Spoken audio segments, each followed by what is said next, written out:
This is The World This Weekend. Hello, I'm Stephanie Skandaris. Coming up, Palestinians say no place in Gaza is safe as Israel expands its ground operation against Hamas. In all of the Gaza Strip, where there is a Hamas center, the IDF is operating.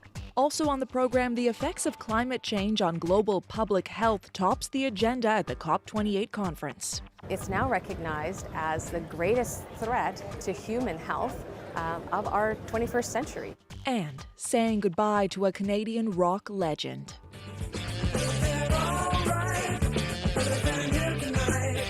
April Wine frontman Miles Goodwin has died. That's later, but first.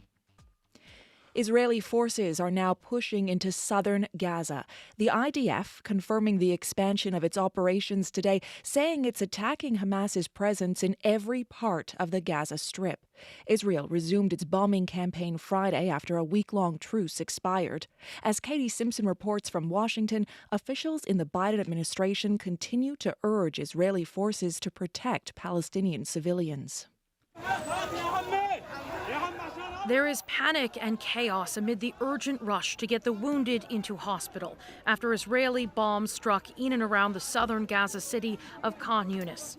It's already so overcrowded, people and patients brace themselves up against the walls to create just enough space to allow the injured, including children, to be carried inside in desperate search of someone who can help. A man screams in anger as he cradles a lifeless body on the floor, desperately reaching up, grabbing at medical staff as they pass. They keep going, looking for those who have a chance at surviving. The Hamas-run health ministry in Gaza says hundreds of people have been killed since the pause in fighting ended Friday. As its bombardment campaign resumes, Israel says its broader military efforts are entering a new phase. The IDF continues to extend its ground operation against Hamas centers in all of the Gaza Strip, says Army spokesman Daniel Hagari. Before the pause, the focus had largely been on the north, but now it is expanding to include additional areas in the south. The south is where hundreds of thousands of displaced Palestinians have already been sheltering. New evacuation orders of neighborhoods and communities Israel says it plans to target are forcing civilians to find new places to go. Ghassan al-Zanaun and his family are among the displaced. They've moved twice already since October 7th and are now headed toward Rafah. Right now, we don't know where to go and what to do in Rafah, he says. We don't know anyone there. God knows what will happen to us. There is no safe space in Gaza, he says. Israel is being pressed to do everything in its power to avoid civilian casualties as it seeks to destroy Hamas in the wake of the attacks on Israel that killed 1,200 people. We are in constant touch with our Israeli counterparts about the way that they're prosecuting these operations. Secretary John Kirby, a senior official with the U.S. National Security Council, also says there is a push underway to restart hostage negotiations and secure another pause in fighting. We haven't stopped our efforts on the National Security Council and all the way up to the president, trying to work hour by hour to see if we can get this pause reinstated and get those hostages out. With a number of Americans still being held hostage, the U.S. is expected to continue to make this a priority. Katie Simpson, CBC News, Washington. It's been weeks of agony for the family of Judy Weinstein. She's a Canadian citizen believed to be held by Hamas. Weinstein was attacked near a kibbutz on the border with Gaza on October 7th, the day Hamas militants killed an estimated 1,200 people in Israel and took about 240 hostages. Since then, Judy Weinstein's family members have heard nothing. Our correspondent Margaret Evans has been speaking with her daughter. The faces of Israel's hostages greet you at bus stops and on billboards, even on people's T-shirts all across Tel Aviv. With so many still yet to be freed, they fill the hearts and minds of those aching for their return. But so too does fear, pushing its way in. Is she alive? Is she dead? None of the released hostages saw her. None of them. And your mind kind of fills the gap of what's going on, and every hour the gap changes. Iris Weinstein-Haggie's Canadian mother Judy and her father Gad were out walking when Hamas began its rampage on October 7th. They hit the ground when rockets started whistling by overhead, videotaping it while hiding in a field. Later, Weinstein-Haggie would also hear her mother's call to an emergency operator, help, saying they'd both been shot by men on motorcycles, her father in the head. He is now presumed dead and her mother presumed a hostage. Weinstein-Haggie, who traveled here from her home in Singapore, describes the recent 7-day truce spent hoping for her release as torture. Just a nightmare, you know, this whole Hamas reality show they had with the lists. There's this whole show Hamas puts up about cars and let's wave to the camera, and it's just horrific. The whole scene is horrific, and while you're so happy to see your friends back, you know, the mothers of your friends back, it's like, where's my mom? Families of the hostages, those held and those now free, gathered to put pressure on Israel's government to keep hostages top of mind, given fighting has resumed.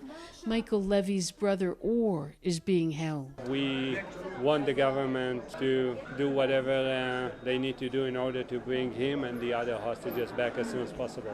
The families have demanded a meeting with the Prime Minister Benjamin Netanyahu, who continues to insist Israel's ground war can still bring hostages safely home. He gave a press conference on Saturday. The ground maneuver was necessary to bring the results so far, he says, and it's necessary to bring the results later. Judy Weinstein was born in the United States and grew up in Canada before moving to Israel in her 20s. Weinstein-Haggie says U.S. President Joe Biden spent 2 hours on a video call with some of the hostages' families early on, describing it as a hug. She'd like more engagement from Ottawa. Not being able to grieve for her father while so worried about her mother is one of her biggest challenges. You know, the thought of him not seeing my kids grow up breaks my heart. And I'm hoping my mom will be there. Despite the emotion, she says she no longer needs a hug. She needs action. Margaret Evans, CBC News, Tel Aviv. The Pentagon says a U.S. Navy destroyer came under attack in the Red Sea today.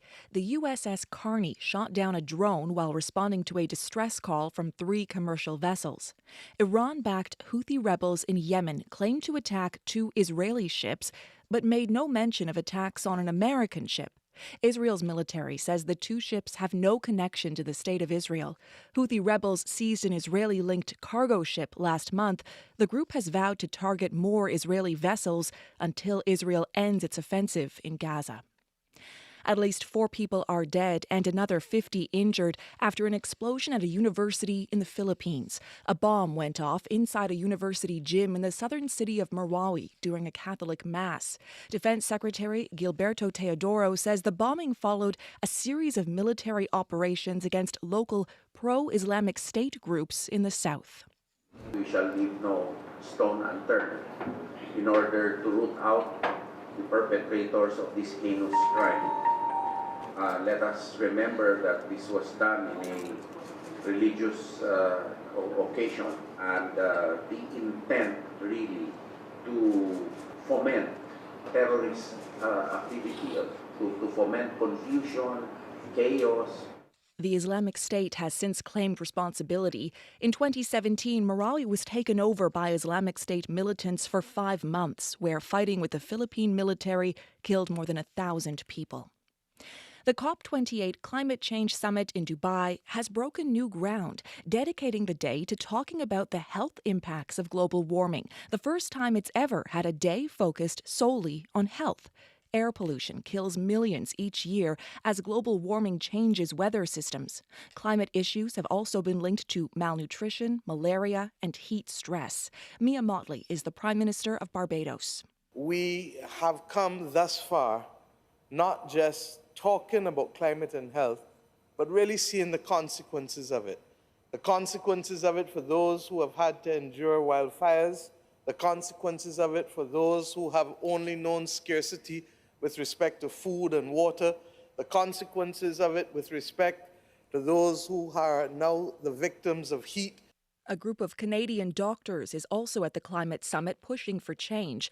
Kyle Bax is reporting on COP28 and brings us this story from Dubai. Thanks so much. It's so exciting to be here on the very first health day that we've ever had. Courtney Howard is a long way from the emergency room in Yellowknife. The physician is in Dubai for the UN Climate Summit, where today, for the first time, the spotlight is on human health and how it intersects with the environment. It's how climate change shows up in our lives in terms of our quality of life, in terms of our quantity of life. Climate change not only can impact people's health, but the healthcare system too.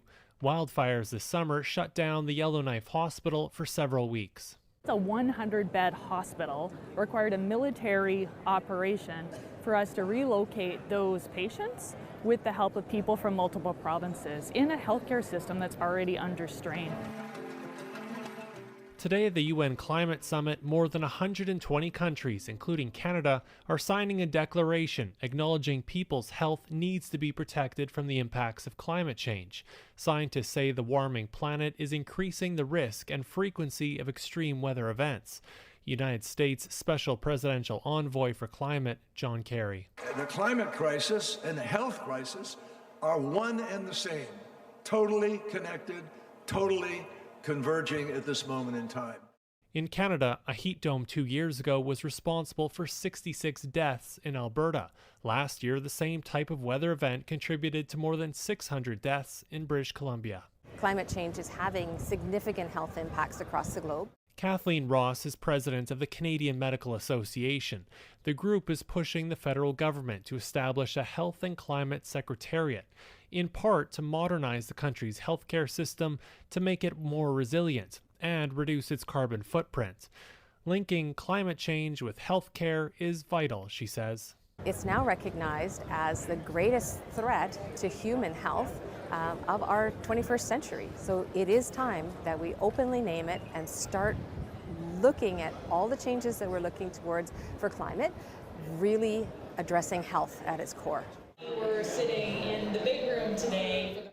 For Howard, the Yellowknife ER doctor, she says more training for physicians is necessary to prepare them to properly consult patients about air quality and to respond to the mental health problems related to climate change. Kyle Bax, CBC News, Dubai. From the sidelines of the summit, stinging criticism today from well-known climate advocate and former U.S. Vice President Al Gore.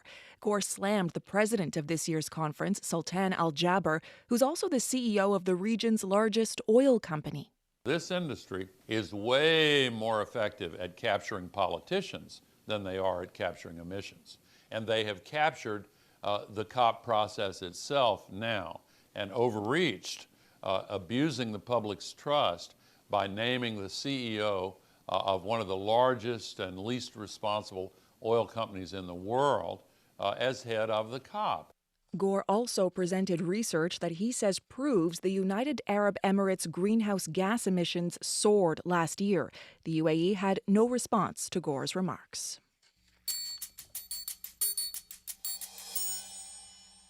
A new poll suggests Canadians think the Conservatives are the best party to handle the housing crisis, while the Liberals are trying to sell voters on their plan to fix it. Now the opposition Conservatives are laying out the problem, as they see it, in a new ad. As JP Tasker reports, it's not a typical political ad, and that may be why it's already racked up more than 1 million views. After 8 years of Trudeau, life is increasingly a living hell for the working class people of this country. Conservative leader Pierre Poilievre is blaming the Prime Minister for the housing crisis, and he's released a 15-minute ad on social media to make his case. It's crazy to think, but in a little under a decade, Canada's housing costs have basically doubled. It dissects the housing crunch and blasts the government's record. Canada's housing costs have risen faster and higher than almost any other country on Earth. More than 1 million people have already watched a portion of the video. He gives his viewers, his supporters, and people that are leading his way something to really chew on. Cole Hogan is a digital strategist who's worked on Conservative campaigns in the past. He says a lengthy video like this is a break from tradition. Politicians usually post short attack ads. Rarely, if not ever, do we see, a 15-minute documentary on one specific policy issue. So an unprecedented move to date in Canadian politics. The leader's pointed message on housing seems to be resonating with voters even before the ad was released. A new poll from Abacus Data shows the Conservatives have a 19-point lead nationwide. Housing is now the second most important issue among voters surveyed. Eddie Shepard speaks for the firm. As of right now, the Conservatives are best viewed as being able to handle this crisis. The Liberals know housing is a weak spot for them politically. I'll hope you will have seen a shift in approach from the federal government to do more to address the housing crisis. Housing Minister Sean Fraser and his cabinet colleagues have fanned out across the country to pitch their plan. We need to build homes, and we need to build them by the millions. Ottawa is offering more money for cities that cut housing-related red tape and low-cost loans for rental construction. Pierre Poilievre thinks he can build more housing with empty slogans. The Prime Minister has been in vote-rich southern Ontario to try and turn the tide and poke holes in Poilievre's narrative. He thinks that bullying municipalities and cutting funding for affordable housing will somehow get more shovels in the ground. Well, I think we can all agree that's not responsible leadership. Home construction has picked up in recent months, but economists expect things to cool off next year. High interest rates have pushed up the cost to build. That's a problem. Federal data suggests the country needs 3.5 million more homes by the end of the decade. JP Tasker, CBC News, Ottawa. One of Hong Kong's most prominent pro-democracy activists says she's jumping bail and living in Canada. In a social media post, Agnes Chow says she's been living in Canada for 3 months and doubts she'll ever return to Hong Kong. Chow was jailed in 2020 for her role in anti-government protests and released months later. She says she was allowed to attend university in Toronto under the condition she return to Hong Kong and check in with police by the end of this month. Chow says she's decided to stay in Canada over concerns for her personal safety as well as her physical and mental health. A pro-Palestinian movement has been calling for action against businesses with ties to Israel, including many here in Canada. Those behind the movement say it's to support Palestinians in Gaza and the West Bank. Others call it anti-Semitic. Senior business reporter Anis Haidari explains. Protesters chant outside a Montreal Scotiabank tower in early November. So we believe that Scotiabank is complicit. One of many rallies in the last few weeks in support of Palestinians in Gaza, and in this case, calling out the bank because one of its investment funds holds shares in an Israeli weapons company. Demonstrators even crashing a literary awards ceremony over it. It's part of a movement called BDS, a push to boycott, divest from, or impose sanctions on businesses tied to Israel's actions in the West Bank or Gaza. You're putting pressure on companies that they just want to make money. Michael Buchert is with Canadians for Justice and Peace in the Middle East. They are being, protested for their partnership, for their complicity in what the Israeli government is doing. Buchert's group is one of many around the world trying to use financial protests and business pressures to influence political policy. He points out this has worked before, for example, against South Africa in decades past. And pro-Palestinian activists say the boycotts are not about ethnicity or religion in this case. I think that the BDS movement for decades has always been, misrepresented in this way, as if it was targeting businesses because they were Jewish owned. And that has never been true. But others dismiss that. Recent vandalism at an Indigo store singled out CEO Heather Reisman, whose charity offers scholarships to people who served in Israel's military. Many in the Jewish community saw anti-Semitism in the acts at Indigo. Noah Shack is with the UJA Federation of Greater Toronto. If somebody wants to protest the Israeli government, there are Israeli government representatives in Canada at an embassy and at consulates that are the address for protest. To protest a Jewish business or a Jewish-owned business, that's a very different thing. It isn't just Canadian businesses being targeted. Starbucks isn't on official or central BDS lists, and it's seen protests after it sued one of its unions for publicly supporting Palestinians. But the BDS movement may have limited effectiveness in the end. Research into other boycotts have shown they don't always work as planned. That's according to Ria Catapano with the Rotman School of Management in Toronto. Activists do have obviously lists of companies that you should boycott. I think that is part of the intention to change the behavior of consumers. I think the reality, though, is that people are not always willing to follow through on those intentions. When it comes to changing the behavior of companies, BDS may not be working. In this case, take Scotiabank, which hasn't changed course. Anis Hidari, CBC News, Calgary. Today is the United Nations International Day of Persons with Disabilities. In Canada, the federal government has vowed to make the country barrier-free by 2040. But there is a lot of work to do because a new survey of major cities has found significant barriers still remain. Philip Lee Shannock reports. It is actually a very smart economic policy. Kamal Khera, Ontario's Minister of Diversity, Inclusion and Persons with Disabilities, announces $600,000 in funding for the Skilling Up program, which prepares people with disabilities for jobs in the digital economy. And I'm really grateful that we get to do that, as we are embarking on the International Day of Persons with Disabilities. Len Baker is president and CEO of March of Dimes Canada. He says the charity can now double the number enrolled in its free digital skills program to more than 1,000 across Canada. To enable us to remain productive, to be able to contribute to the economy. While more have access to training, accessibility to workplaces and businesses is lagging, according to a study out this week. Toronto-based Access Now, a technology company that tracks accessibility, teamed up with the University of Calgary to provide a nationwide snapshot. Dr. Victoria Fast, an associate professor at the university, describes the Mapping Our Cities for All project. We hired over 30 mappers across the country, and they went into the buildings and let us know what they thought was accessible or not accessible. The study looked at Vancouver, Calgary, and Ottawa and found that only a half to a third of thousands of locations were accessible. Mayan Ziv is CEO of Access Now, a company she founded based on her own difficulties accessing businesses in Toronto. And what's so powerful is that this data is generated by people with lived experience of disability, and that's the best way to create meaningful results. Ziv is hoping to expand the survey nationally to encourage barrier-free communities everywhere. Absolutely map all of Canada. We want every city across Canada to be able to be measured this way. And she says she hopes businesses will see the economic sense in making places more inclusive.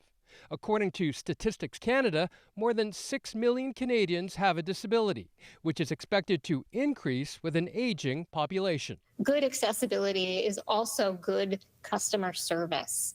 And people with disabilities require access to engage, to spend their money at your businesses. Ziv hopes the profit motive will complement regulations. The Accessible Canada Act requires all federally regulated places to be barrier-free by 2040. Philip Lee Shannock, CBC News, Toronto. Canadian filmmaker Charles Officer has died. The Toronto-based actor and director was known for his ability to move between feature films, documentaries, and television. He also directed multiple CBC projects, including the TV series The Porter, which won 12 Canadian Screen Awards earlier this year. Officer died Friday after a lengthy illness. He was 48 years old.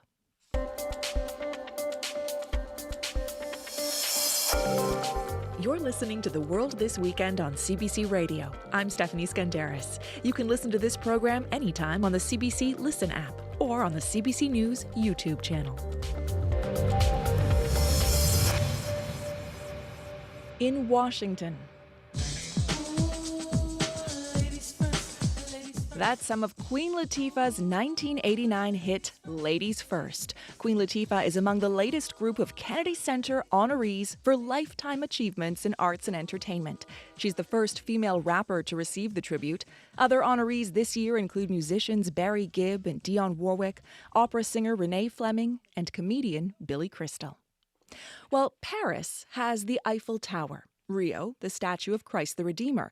And in Toronto, of course, the CN Tower dominates the skyline. But Los Angeles has one of the most recognizable symbols of all, 9 white letters, each about 13 meters tall, overlooking the city. The Hollywood sign turns 100 this year. Steve Futterman tells us how the letters went from humble beginnings to become a monument to Hollywood's dream factory.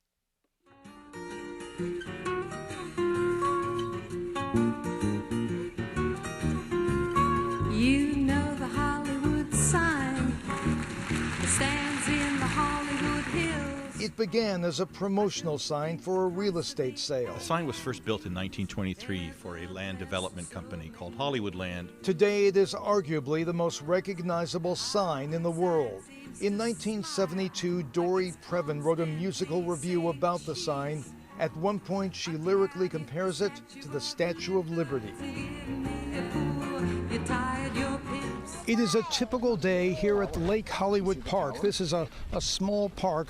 People from all over the world come here to have their pictures taken with the Hollywood sign in the background. Have you been here before? Not me, no. And you're just glaring at it, aren't you? Yeah. I think it's historic, right?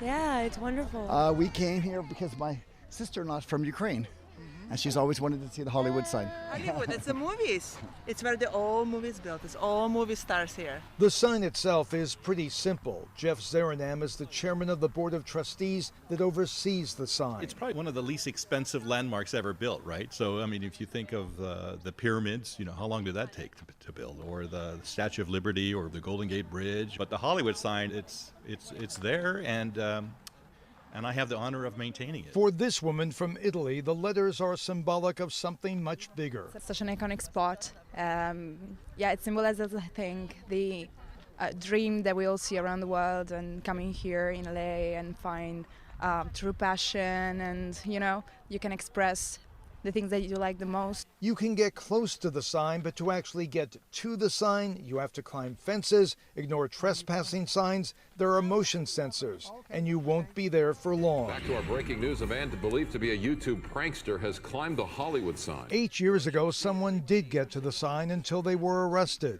And in 2017, to celebrate California legalizing marijuana, a man vandalized 2 of the letters to make the sign read Hollyweed. If you're lucky, anywhere in the city, you're able to see it or glimpse it.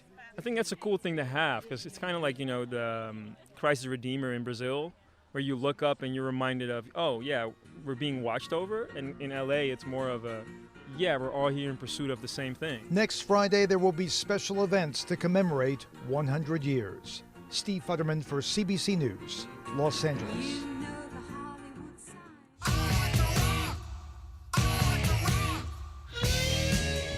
That voice, a staple for decades on classic rock radio in this country.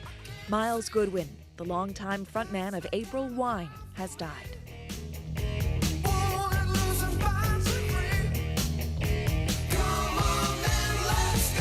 Formed in Halifax in the late 60s, April Wine would cement itself as one of Canada's most iconic bands, with songs like I Like to Rock, Just Between You and Me, and Tonight is a Wonderful Time to Fall in Love. She said tonight is a wonderful time to fall in love. Oh yeah.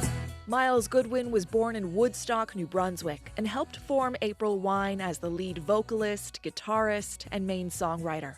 After relocating to Montreal, the band would release 16 studio albums, sell more than 10 million albums, and receive 11 Juno nominations.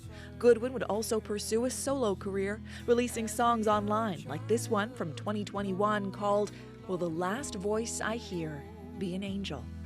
And although much has changed, in ways I'm still the same. After more than 50 years, Goodwin stepped back from April Wine just 9 months ago. He was the only remaining original member and said that at age 75, life on the road was too difficult to manage, on top of health challenges like his diabetes. He played his last show in Truro, Nova Scotia in March. And it's been a long ride, and I can say that most of it has been very wonderful because of you guys. It's all about you guys. This past year, there's been a lot of love for Miles Goodwin. He was inducted into the Canadian Songwriters Hall of Fame. And April Wine was inducted into Canada's Walk of Fame, celebrated at a ceremony just last night.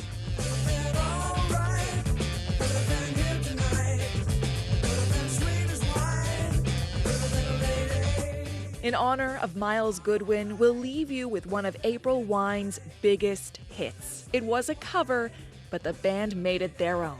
This is You Could Have Been a Lady on The World This Weekend. I'm Stephanie Skandaris. Good night.